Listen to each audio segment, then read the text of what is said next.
오늘 말씀의 제목은요, 두 가지 기적이라는 제목입니다. 엘리사 선지자를 통해서 나타나는 두 가지 기적의 이야기, 그러니까 오늘 본문의 이야기예요.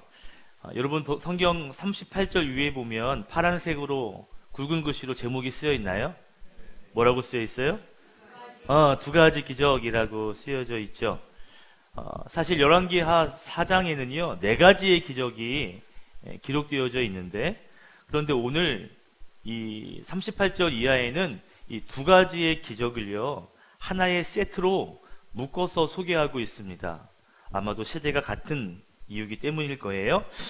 배경이 같기 때문이죠. 여러분, 저는 이 기적이라는 말을 참 좋아하는데, 여러분도 기적이라는 말 좋아하시죠? 기적이 말고 기적 기적이라는 말 좋아하시죠? 영어로 미라클이라고도 하는데요. 세상 사람들도 기적을 좋아해요. 또 세상 사람들이 말하는 기적과 예수 믿는 사람들의 기적은 좀 용어가 달라요. 이렇게 정리할 수 있을 거예요. 일반적인 기적, 세상 사람들이 말하는 기적은 제가 사전을 찾아보니까 이렇게 말합니다. 상식을 벗어난 기이하고 놀라운 일, 우리의 상식을 벗어난 기이하고 놀라운 일이 기적이다. 근데 교회의 성도는 그 기적을 조금 더 구체적으로 표현합니다. 이렇게 표현해요. 인간의 상식으로 할 수 없는 불가능한 일을 하나님이 행하신 것, 이것이 기적입니다. 그냥 대단한 일이 일어났어, 세상 사람도 그걸 기적이라고 말하는데, 우리는 그 일을 하나님이 하신 일이야 라고 말할 때 그것이 기적이 되는 거죠. 기적은 한마디로 이런 거예요. 기적은 하나님이 행하시는 일. 따라합시다. 기적은 하나님이 행하시는 일입니다. 근데 오늘 말씀은 두 가지 기적이에요. 1+1 기적. 기적 위에 또 하나의 기적을 우리에게 말씀하고 계시죠. 오늘 2019년 마지막 주일인데, 또 2020년을 기대하는 주일인데, 여러분, 새해에는요, 이 인간의 상식과 수준을 뛰어넘는 이 하나님의 일하심의 기적이 여러분의 삶에 있기를 축복하는데, 1+1으로 있기를 축복합니다. 우리의 불가능과 우리의 상식, 우리의 경험치를 넘는, 아니 초월하시는 그 하나님의 일하심을 기대하는 복 있는 예배가 되기를 축복합니다. 아멘. 자, 오늘 하나님이 행하시는 두 가지의 기적, 이 두 가지의 기적을 소개하기 전에 먼저 우리가 올바른 기적을 좀 이해하는 게 좋겠다, 이게 우선이겠다라는 생각이 들었습니다. 그러니까 기적을 기대하는 건 좋은데 올바른 기적을 기대하는 게 좋겠다, 이게 우선이겠다라는 생각이 들었습니다. 마태복음 12장 38절 39절 같이 한번 읽어볼게요. 자, 시작. 그때 율법학자들과 바리새파 사람들 가운데 몇 사람이 예수께 말하였다. 선생님, 우리는 선생님에게서 표징을 보았으면 합니다. 예수께서 그들에게 말씀하셨다. 악하고 음란한 세대가 표징을 요구하지만 예언자 요나의 표징 밖에는 이 세대는 아무 표징도 받지 못할 것이다. 아멘. 율법학자들과 바리새파 사람들이 예수님께 나와서 요청합니다. 예수님, 선생님, 표징을 보기 원합니다. 마태복음 이 표징이라는 말이 각주에 붙어서 각주를 보면 기적이라고 해석하거든요. 예수님, 기적을 좀 보여주세요, 이렇게 요청을 했다는 거죠. 그랬더니 예수님께서 이 악하고 이 음란한 세대, 그들에게 보여줄 것은 요나의 표적. 요나가 불순종해서 바다에 던져지게 되고 결국 물고기 밥 3일 동안 머물러 있다가 다시 나오게 됐잖아요. 그 예수님의 그 3일의 죽으심과 그 기적, 그것밖에는 보여줄 게 없다라고 이제 이야기하시는 거예요. 자, 기적을 좀 보여주세요, 표적을 좀 보여주세요라고 이야기하는데, 예수님께서는 이 악한 놈들아 이러면서 보여줄 게 별로 없어. 이 성경을 읽으면 이런 마음이 들어요. 기적을 구하라는 건지 기적을 구하지 말라는 건지 고민이 됩니다. 아까 전에 제가 그랬죠. 기적은 누가 행하신 일이라? 하나님이 행하신 일이야. 그러면 기적을 구해야 합니까? 구하지 말아야 합니까? 구해야 합니다. 당연히 구해야 돼요. 왜? 우리는 기적이 필요한 존재예요. 하나님이 일하심이 필요한 존재예요. 그런데 왜 예수님께서는 기적을 구하는 사람들을 야단치셨을까 하는 거죠. 이 메시지 성경의 영어판을 보면 이렇게 번역하고 있습니다. 예수님, 기적을, 표징을 보기 원합니다 라고 하는 말을 어떻게 표현했냐면, 더 강력한 기적을 보여주십시오, 이렇게 말해요. hard, 더 강력한 evidence, 강력한 기적을 좀 보여주세요 라고 말하다는 거죠. 예수님께서 기적을 요청했던 사람들에게 그들의 요구에 질책했던 이유는 뭐냐면, 그들의 기적의 요구는요, 자기들의 어떻게 보면 더 만족시킬 수 있는, 자기들의 요구를 충족시킬 수 있는 그러한 기적을 요구했다는 거예요. 더 큰 기적, 나를 좀 만족할 수 있는 좀 대단한 기적을 좀 보여줘 봐요, 이렇게 말했다는 것이죠. 우리는요, 기적에 대한 올바른 이해가 필요해요. 기적은 하나님이 행하신 일이에요. 그런데 기적 자체가 하나님은 아니에요. 기적 이꼴 하나님이 등식이 아니라고요. 마치 기적을 우리가 하나님처럼 생각하는 순간 그 기적은 우상이 될 수 있습니다. 바리새인들의 잘못이 뭐냐면, 그 기적을 통해 하나님을 알고 싶고 하나님께 가까이 가기 위한 그러한 표징이 아니라 자기를 만족시킬 수 있는, 자기의 욕망을 채울 수 있는, 자기의 문제를 해결할 수 있는 기적을 요구했던 것이죠. 기적을 보면서 하나님을 인정하려고는 했어요. 그런데 그 기적을 통하여 하나님만을 드러내는 것이 아니라 기적을 통해 자기 만족을 이루고자 했다는 것입니다. 결국 그들은 하나님을 찾으려고 나가는 것이 아니라 나중에는 기적을 찾기 위해 나가는 사람들이 되고 말았어요. 결국 그들에게는 기적이 우상이 된 것이죠. 늘 기적을 요구하고 늘 표적을 요구합니다. 기적을 보여줘도 또 다른 기적을 요구해요. 더 강력한 거 없어요? 좀 더 대단한 건 없나요? 작은 기적을 통해서도 하나님을 봐야 되는데, 그런데 그들은 더 큰 기적을 좀 보여주세요. 오히려 기적에 중독되어진 모습이었다는 것이죠. 여러분, 기적은요, 이 기적이라고 하는 현상은 다른 종교에서도 나타날 수 있습니다. 불교에서도, 무속신앙인 굿에서도 병을 고치는 이런 기적들은 일어나요. 그런데 여러분, 생각해 보세요. 그러한 기적을 요구하는 사람들의 심리가 어떤 심리죠? 자신의 욕망, 자신의 문제, 이러한 것들을 해결하는 것이 주 목적이에요. 굿을 왜 하는 거예요? 그 목적을 해결해 달라고 하는 거 아니에요. 기독교의 기적의 목적은 거기에 있는 것이 아닙니다.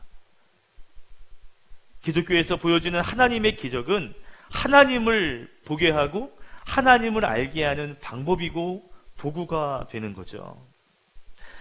예수님께서 기적을 요구하는 것을 뿌리치신 이유는 그 바리새인들의 마음에는 기적에만 관심이 있었기 때문이에요. 그래서 그들은 예수님에게 더 강력한 기적을 요구했던 것이죠. 여러분, 이런 사람들의 특징이 뭔지 아세요? 기적을 보여줘도 변화가 일어나지 않아요. 기적을 보여줘도 깨닫지 못해요. 기적을 보여줘도 만족하지 못해요. 오히려 더 큰 기적이 없나? 또 다른 기적을 구걸해요. 더 큰 기적을 찾아 헤매요. 제가 아는 분들도 교회를 다니시는 분인데요, 주변에 아는 분들이 다른 종교에서 기적을 경험했다고 거기 쫓아가가지고요, 잘못된 종교 생활을 하는 분을 봤습니다. 한국 교회도 보면 은사라고 그러죠. 은사에 집중하는 교회들이 있거든요. 저는 그런 교회를 폄하하는 건 아니에요. 제가 가장 친한 목사님도, 제 친구 목사님도 그런 사역 하시기 때문에 저는 그 기적에 하나님이 그런 교회를 통해 일하시는 걸 저는 많이 보고요, 또 그런 교회도 필요하다는 걸 저는 인정합니다. 근데 문제는 뭐냐면, 문제는 참 많은 사람들이 기적이나 이러한 은사에 지나치게 집중한다는 것이죠. 하나님의 그 말씀보다 내가 느낄 수 있는 기적을 쫓아다니는 거예요. 그래서 은사에 목말라 있는, 그리고 또 다른 기적을 쫓아다니는 그러한 사람들이 많이 있다는 것이죠. 여러분, 성도는요, 기적 자체를 구하는 사람이 아니라 기적을 행하는 하나님을 구하는 사람인 줄로 믿습니다. 아멘.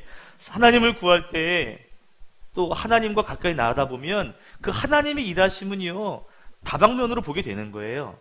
근데 하나님의 일하심의 기적은 현상일 뿐이니까 볼 수 있는 거죠. 그런데 기적이 목적이 아니라 하나님이 목적이 되어야 하는 것입니다. 이게 올바른 기적의 관념이에요. 이해되셨죠?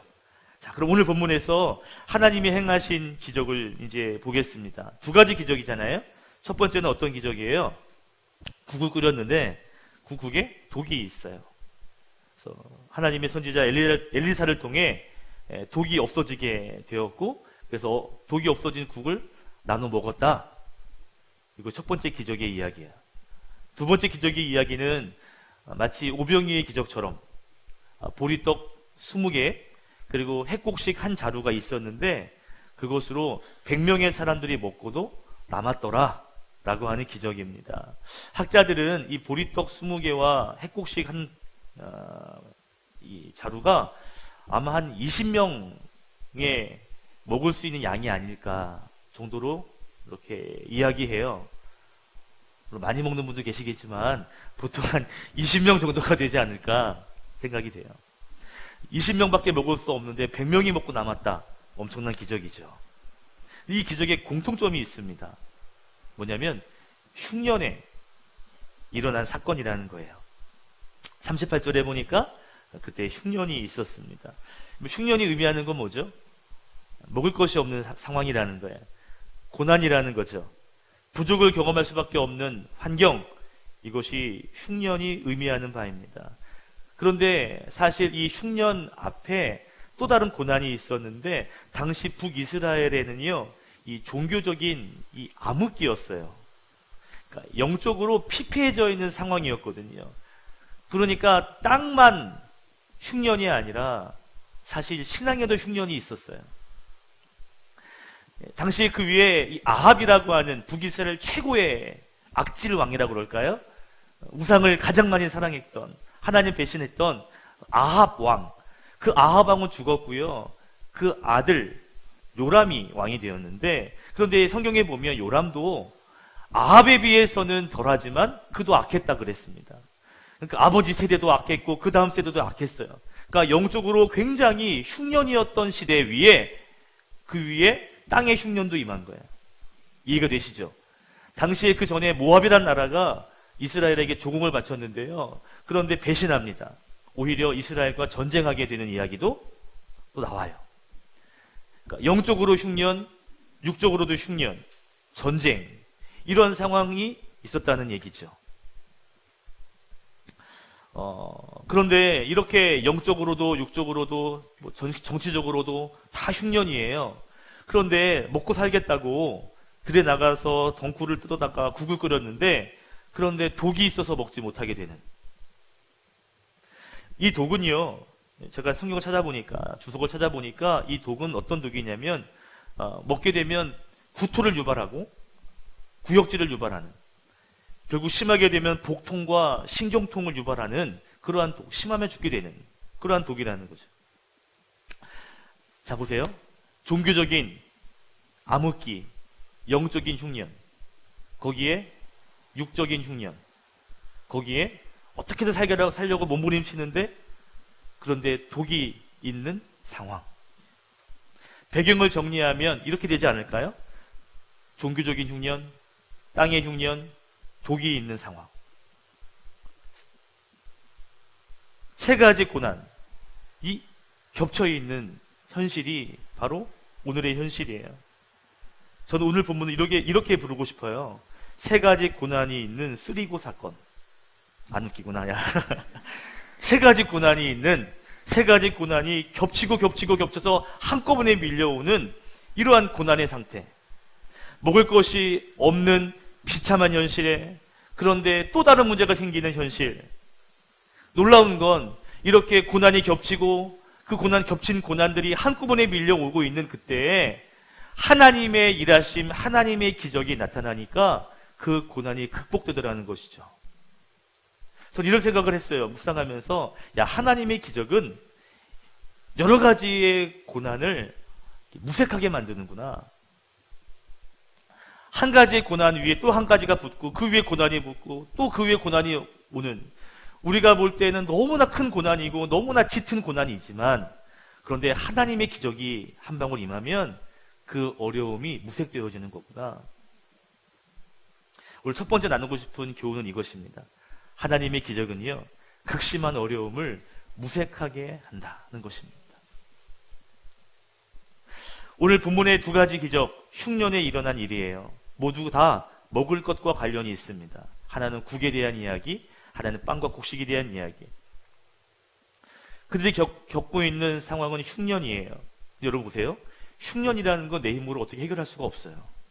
흉년을 어떻게 해결해요? 그렇다고 독의 문제도 내가 해결할 수 있을까요? 작은 독도 해결할 수 없어요.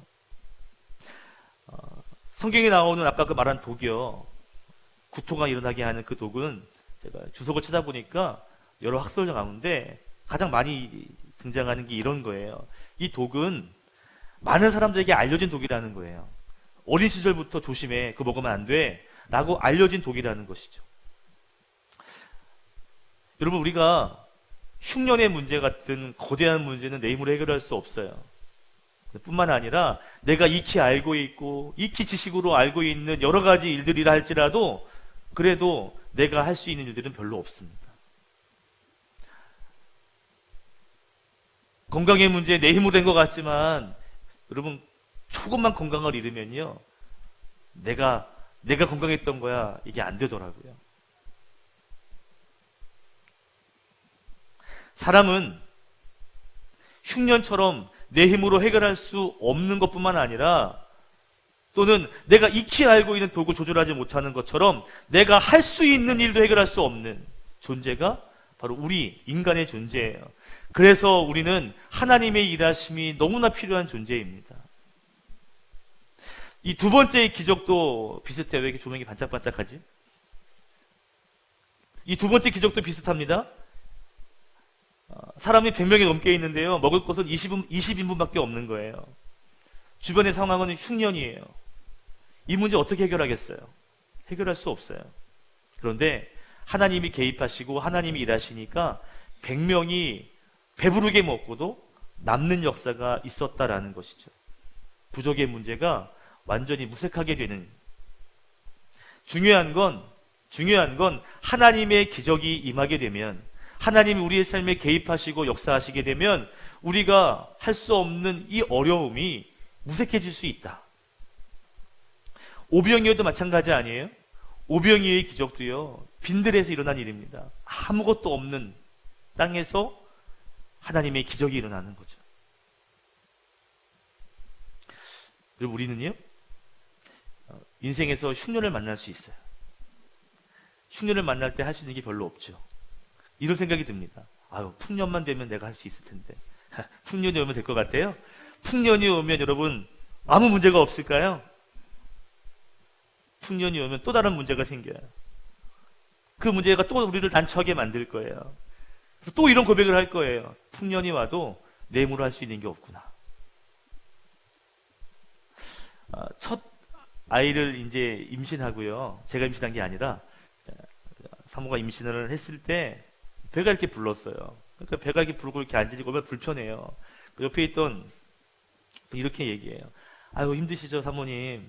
근데 배 안에 있을 때가 편한 거예요. 나와 봐요. 힘들어요. 무슨 얘기인지 몰랐어요. 아, 힘든데 나오면 낫지. 나와 보니까, 낳고 보니까 무슨 얘기인지 알겠어요. 어른들 얘기가 왜 이렇게 맞는 얘기 맞는지. 뱃속에 있을 때가 편했어요. 한 100일쯤 지났어요. 막 돌리고 막 잠 깨고 얼마나 힘들어요. 그래야 잠도 못 자고 이렇게 있는데 또 그러는 거예요. 아유, 사모님, 목사님, 이때가 좋은 거예요. 기어 다녀봐요. 더 정신 없어요. 지금 잠도 안 자고 힘들어 죽겠는데 이때가 낫다는 거예요. 기어 다니니까 무슨 말인지 알겠어요. 난리가 나요. 지금 기어 다니고 막 난리가 난 아이가 막 또 정리하는데 또 그래요. 아유, 목사님, 이때가 좋은 거예요. 걸어 다녀 보세요. 아유. 또 나중에 걸어 다니니까 아이고, 유치원 같이 보내보세요. 학교 보내보세요. 더 쫓아다녀야 돼요. 지금 초등학교 다니고 있거든요. 얼마 전에 친구가 고등학교 다니고 있는 아들이 있는데 그 아들이 전화가 와서 그래요. 초딩 아빠냐? 에휴, 야, 고등학교 보내봐. 정신없어. 지금이 좋은 거야. 제가 질문 좀 들어볼게요. 언제 좋아지는 거예요? 도대체 언제 좋아지는 거예요? 여러분, 우리는 그런 환상을 가지고 사는 것 같아요. 뭔가 좀 좋아지겠지. 그럼 나아지겠지. 이게 되면 좀 나아지겠지. 이게 되면, 그럼 뭔가 좀 내가 할 수 있는 일이 생기겠지. 그런 일이 언제 있어요? 중요한 건요, 환경의 문제가 아니에요. 하나님의 임재와 하나님의 일하심을 경험하게 되면 환경과 상관없이 그 어려움이 무색해지는 것을 경험하게 된다는 것입니다. 할렐루야. 그런데 놀라운 건요, 이 하나님의 이 기적이 우리 삶에 임하면 진짜 이 어려움이 극복이 되고 무색하게 되는데, 근데 문제는 뭐냐면 하나님께서는요 꼭 기적을 통해서만 그렇게 일하시는 것도 아니라는 거예요. 하나님은 기적을 통해서만 우리의 어려움을 무색하게 만드시는 것이 아니라 더 많은 방법들이 있다는 것이죠. 그 방법 중에 하나가 뭐냐면 이거예요. 은혜를 깨닫게 하시는 방법. 은혜를 깨닫게 하시는 방법. 이런 거 좀 적어두면 참 좋을 것 같은데, 은혜를 깨닫게 하시는 방법으로 하나님은요 우리의 어려움을 무색하게 만드십니다. 자, 이런 거죠. 보세요. 사도 바울이 육체의 가시라는 고난이 있었습니다. 그것 때문에 하는 게 기도예요. 하나님, 이거 좀 없애주세요. 기도할 때마다 그가 기대했던 건 뭐냐면 하나님이 기적이 임해서 육체의 가시가 없어지는 거예요. 그런데 하나님은 이렇게 일하십니다. 내 은혜가 내게 족하다. 놀라운 건 기적이 일어난 건 아니에요. 문제가 해결된 건 아니에요. 여전히 육체의 가시가 존재하는데, 그런데 그 은혜를 깨닫게 된 거예요. 비록 내 몸에 가시가 남아있지만, 없어지지 않았지만, 기적은 없지만, 그런데 그 은혜, 가시를 주신 은혜를 깨닫게 되었을 때 그 가시를 통해 하나님께 기도하게 되었고 하나님의 능력을 경험하게 되어서 약할 때 강할 수 있음을 깨닫게 된 거죠. 그러면서 나중에 고백합니다. 내가 가시가 없었더라면 그러면 나는 더 교만한 사람이 될 수 있는 사람인데, 하나님의 일을 이만큼 이뤄놓고 교만하게 돼서 그 모든 업적을 다 무너뜨리게 할 수 있는 그런 자격이, 그럴 만한 사람인데 내게 가시를 남겨두셔서 끝까지 하나님을 의지할 수 있도록, 이게 하나님의 더 큰 은혜였구나, 이게 하나님의 놀라운 은혜구나라는 걸 깨달았던 거죠. 기적이 일어나진 않았어요. 그런데 은혜를 깨달으니까요 그 고통과 어려움을 무색하게 만드는 것이죠. 여러분, 하나님의 일하심은 다양합니다. 그 다양한 일하심이 여러분의 삶의 어려움을 무색하게 하시기를 축복합니다. 하나님의 일하심은 기적의 방법일 수도 있고요, 또는 상식을 통해 일하실 수도 있어요. 우리는 하나님의 일하심을 보는 것이 중요해요. 상식적인 상황에서 일하시는 것도 하나님이 하신 일이에요. 여러분의 삶에, 여러분의 일터에, 가정에 상식을 초월하는 기적, 그리고 상식적인 은혜, 그것을 통해 하나님의 일하심을 보게 되기를 축복합니다. 여러분의 인생 여정 속에 닥치는 흉년, 독의 문제, 하나님의 은혜를 발견하게 되면, 하나님의 개입하심을 깨닫게 되면 무색하게 만들 수 있어요. 오늘 사도 바울이 가시가 남아있게 되었지만 그 어려움을 극복했죠. 결국 하나님이 내게 주신 은혜가 이 정도로 충분합니다 라고 사도 바울처럼 고백할 수 있는 그러한 은혜가 있기를 주의 이름으로 축원합니다. 자, 오늘 두 가지의 기적은 흉년에 벌어진 먹을 것의 해결을 보여주신 기적이라고도 할 수 있어요. 그런데 조금만 더 깊이 보면 오늘 성경의 이야기는 먹는 기적이 아니라 사실 신앙에 대한 이야기라는 것을 알 수가 있습니다. 아까 말씀드렸잖아요. 흉년이지만 그 전에부터 이미 영적인 흉년이 있었다. 당시 북이스라엘은 종교적으로 굉장히 우울했던 암흑기였습니다. 그래서 그 위에 열왕기상 12장에 보면 북이스라엘에 합법적으로 제사할 수 있는 제사장과 레위인이 없었다. 다 남유다로 내려갔더라. 그래서 열왕기상 18장에 보면 오늘 이 엘리사 선지자의 스승인 엘리야 선지자가 이야기하는데요. 이 엘리야 선지자가 당시에 유행했던 바알의 선지자, 아세라 선지자 450명, 바알 선지자 450명, 아세라 선지자 400명, 850명과 싸우는데 혼자 싸워요.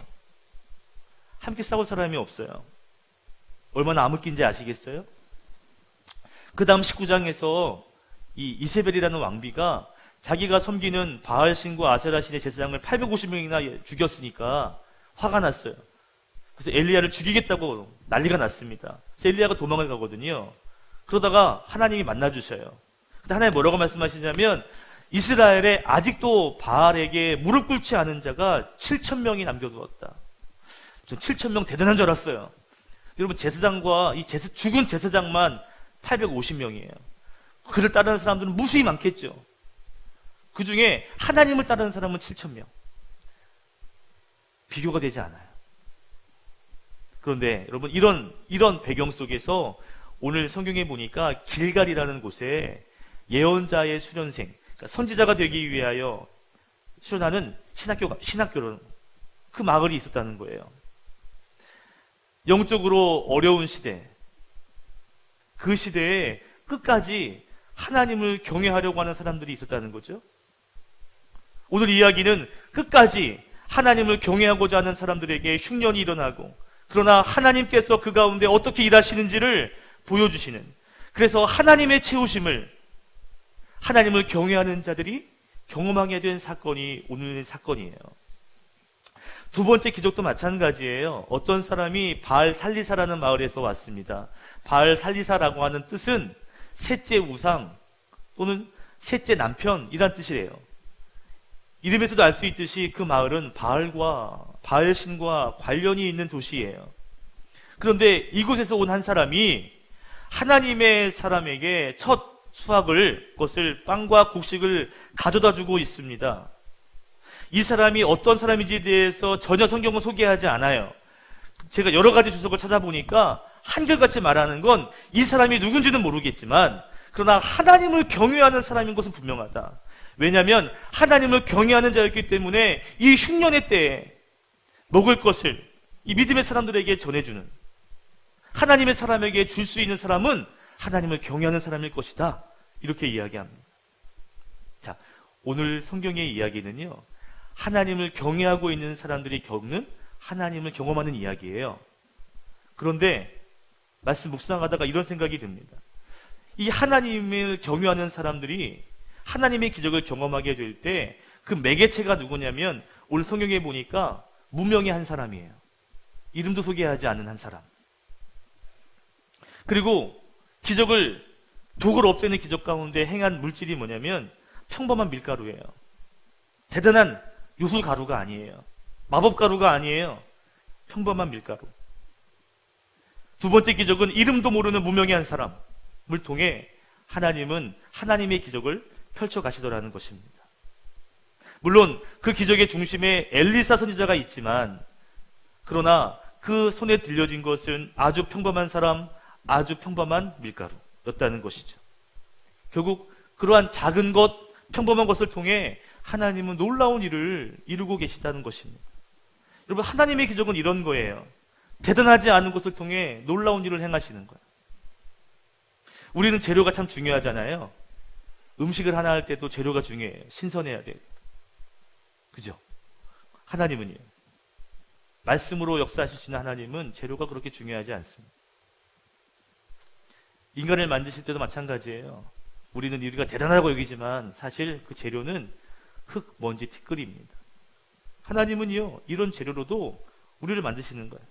그분에게는 재료가 대단하게 필요하지 않은 거죠. 그래서 우리는요, 하나님의 기적을 행할 때 우리에게는 소망이 있어요. 왜? 우리는 대단하지 않지만 하나님이 사용하시면 기적의 도구가 될 수 있기 때문입니다. 하나님에게는 상관이 없어요. 근데 중요한 건 한 가지가 필요해요. 그것이 뭐냐면요, 하나님의 말씀에 순종하는 것입니다. 우리의 지식, 재능 이런 건 괜찮아요. 그런데 순종하는 자세는 필요합니다. 오늘 두 번째 나누고 싶은 교훈이에요. 하나님의 기적은요, 변함없이 순종하는 사람들을 통해 시작한다는 것입니다. 오늘 길가리에 모여있는 사람들은 끊임없이 하나님께 순종하고자 했던 신학생들이에요. 그리고 그 주변에 있는 변함없이 순종하는 사람들을 통하여서 하나님의 기적은 펼쳐지고 있어요. 자, 보세요. 첫 번째 기적이 국을 끓였는데 독이 있는 거잖아요. 그런데 살짝 맛을 보니까, 성경의 40절에 보니까 국을 끓이고 살짝 맛봤는데 깜짝 놀랐습니다. 왜? 독이 있다는 걸 안 거예요. 여러분, 흉년의 때니까 먹을 것이 없었어요. 어떻게 해가지고 먹을 것을 찾았어요. 국을 끓이는데 독이 있어서 먹지 못해요. 배는 고픈데 눈앞에 국이 있는데 먹지 못해요. 얼마나 약올라요? 얼마나 속 터져요? 그런데 여기에 있는 하나님의 사람들이 원망하거나 불평하거나 성질내지 않습니다. 엘리사가 아주 평범한 밀가루를 뿌려요. 그리고는 사람들에게 갖다 주어라 라고 하거든요. 그런데 그들이 순종하고 그리고 그걸 먹습니다. 여러분, 배고픔이라는 걸 겪어보신 분들은 잘 아실 거예요. 굶주림이라는 것은요, 사람의 이성을 마비시킬 정도로 참 대단한 것 같아요. 그죠? 배고픔을 겪어보시면 아시지만 되게 예민해지잖아요, 우리가. 그죠? 좀 예민하신 몇 분 계신 것 같은데. 예민해진다니까요. 그런데 배고픔 가운데 눈앞에 보이는 것을 먹지 못하는 상황이 됐을 때 얼마나 가슴이 뜨거워지겠어요. 얼마나 불편하고 마음이 상하겠어요. 비슷한 사건이 출애굽기 15장에 있는데요. 출애굽기 15장에 보면 마라의 쓴물 사건이 나옵니다. 이스라엘 백성들이 이집트에서, 애굽에서 이제 나오게 되고 홍해 바다를 만났잖아요. 홍해 바다를 넘었어요. 기적으로요. 그리고 며칠 지났는데 물이 없는 거예요. 그러니까 며칠 전에는 물이 너무 많아가지고 고생하고, 며칠 뒤에는 물이 없어서 고생하는. 그런데 마침 마라라는 곳에 가니까는 물이 있는 거예요. 먹었는데 너무 써요. 그때 이스라엘 백성들의 반응이 뭔지 아세요? 반응이 하나님과 모세를 원망하고 불평합니다. 같이 한번 읽어볼게요. 출애굽기 15장 23절 24절 시작. 마침내 그들이 마라에 이르렀는데 그곳에 물이 써서 마실 수 없었으므로 그곳의 이름을 마라라고 하였다. 이스라엘 백성은 모세에게 우리가 무엇을 마신단 말입니까? 하고 불평하였다. 그때 반응이 뭐냐면 불평하는 거예요. 이게 무슨 물을 마실 수 있는 거예요? 불평했다는 것이죠. 그때 모세가 하나님 어떡하죠? 기도합니다. 하나님께서 한 가지, 나뭇가지를 보여주시고요. 그것을 꺾어서 그 쓴물에 넣었더니 그 물이 단물이 되어서 마실 수가 있었다 그랬어요. 성경에 보면 그곳이 하나님께서 시험하신 곳이라 그랬습니다. 뭘 시험한 곳일까요? 순종을 시험한 곳이에요. 우리 25절, 26절도 같이 읽을게요. 시작. 모세가 주님께 부르짖으니 주님께서 그에게 나무 한 그루를 보여주셨다. 그가 그 나뭇가지를 꺾어서 물에 던지니 그 물이 단물로 변하였다. 주님께서 그들에게 법도와 율례를 정하여 주시고 그들을 시험하신 곳이 바로 이곳이다. 그 다음 절이요. 주님께서 말씀하셨다. 너희가 주 너희 하나님인 나의 말씀을 잘 듣고 내가 보기에 옳은 일을 하며 나의 명령에 순종하고 나의 규례를 모두 지키면 내가 이집트 사람에게 내린 어떤 질병도 너희에게는 내리지 않을 것이다. 나는 주 곧 너희를 치료하는 하나님입니다. 아멘. 그곳이 하나님이 시험하던 곳이었어요. 뭘 시험해요? 내 말씀을 지킬 것인지 순종할 것인지에 대한 자리가 마라의 사건이었습니다. 마라의 사건에서 불평하던 백성들에게 하나님 말씀하시는 거예요. 내 말씀을 지키고 순종해라. 앞으로도. 오늘 본문에 다시 돌아오셔서 오늘 본문의 기적의 이야기를 보면 43절에 엘리사가 말합니다. 사람들에게 이것을 주어서 먹게 해라. 그러면서 주님께서 말씀하시기를 먹고도 남을 것이다 라고 했다는 거죠. 그랬더니 그 사람들이 그 말씀에 순종해서 함께 나누어 먹었더니 놀라운 기적을 경험하게 되었다라는 것입니다. 오늘 이야기는 기적의 이야기, 그 보따리를 열어보면 그 보따리 안에는요, 순종의 이야기가 담겨져 있어요. 하나님을 경외하는 사람들에게 닥친 또 다른 고난, 더 힘든 환경이 있었는데 그럼에도 불구하고 그들은 마라에서 행했던 이스라엘 백성처럼 생동하지 않고 불평하지 않고 끝까지 순종하며 하나님의 말씀을 따라갔다는 것입니다. 하나님을 섬기는 일이 너무나 힘들고 외로웠어요. 그런데 흉년까지 들었어요. 거기에 또 다른 독이 생기고 부족이 생겼어요. 그럼에도 그들은 끝까지 말씀에 순종하며 나아갔더니 결국에는 하나님의 기적을 통해 문제가 사라지게 되는 역사를 경험하게 된 것이죠. 오늘 말씀은 부족의 문제, 환경의 문제를 말하는 것이 아니라 순종의 문제, 인내의 문제를 말씀해 주고 있습니다. 전 여러분이 꼭 기억하셨으면 좋겠어요. 하나님께서 기적의 이야기를 펼쳐 가실 때 하나님은요, 순종의 사람을 통해서 일하신다. 순종의 사람을 통해 하나님의 기적은 계속되어진다는 것입니다. 우리가 어려움 가운데 있지만 끝까지 순종하고 그 순종으로 인내하며 나가면 우리의 삶에 하나님의 일하심을 경험하게 될 줄로 믿습니다. 2020년 여러분 어떤 마음으로 나가실 겁니까? 어떤 마음을 준비하셔야 되겠습니까? 어떤 기도를 해야 되겠습니까? 하나님, 환경 좀 이것 좀 어떻게 좀 해주세요. 그것보다 하나님 끝까지 하나님 말씀 앞에 서게 하시고 하나님 말씀에 순종할 수 있는 사람이 되게 해주십시오. 이것이 내년을 준비한 우리의 마음가짐이 되어야 할 줄로 믿습니다. 순종하며 나아갈 때 오늘 기적처럼 하나님의 1+1의 기적이 여러분 가운데 나타나게 될 줄 믿습니다. 기도하겠습니다.